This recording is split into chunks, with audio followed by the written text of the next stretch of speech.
একবার ম্যাডাম বাচ্চাদের বললেন, বাচ্চারা বলো তো তোমরা বাইরের খাবার খেতে ভালোবাসো না ঘরের খাবার? হাত তুলে বলো, লজ্জা করো না। প্রথমেই তামিমকে ডাকলেন, ম্যাডাম তামিম তুমি বলো। তামিম বলল, ম্যাডাম আমি তো বাইরের খাবারই ভালোবাসি, পিৎজা বার্গার চাউমিন। ম্যাডাম অবাক হয়ে বললেন, আচ্ছা তামিম কেন? তামিম বলল, ম্যাডাম বাইরের খাবারে জানি না কি থাকে কিন্তু এক আলাদা মজা পাই। তারপর ম্যাডাম বললেন, আচ্ছা এবার মাইশা বলো। মাইশা বলল, ম্যাডাম আমারও বাইরের খাবারই ভালো লাগে, কারণ আমার মা তো প্রতি 3 দিনে সেই একই ডাল ফুলকপি আর করলা রান্না করে, খেতে খেতে একেবারে বোর হয়ে গেছি।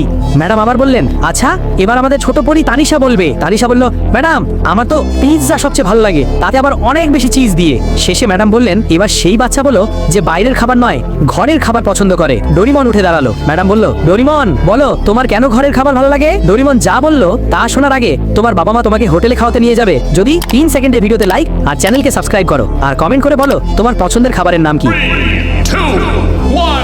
তারপর ডোরিমন হেসে উত্তর দিল, ম্যাডাম আমার ঘরের খাবার তখনই ভালো লাগে যখন মা বাইরে থেকে খাবার অর্ডার করে আনেন।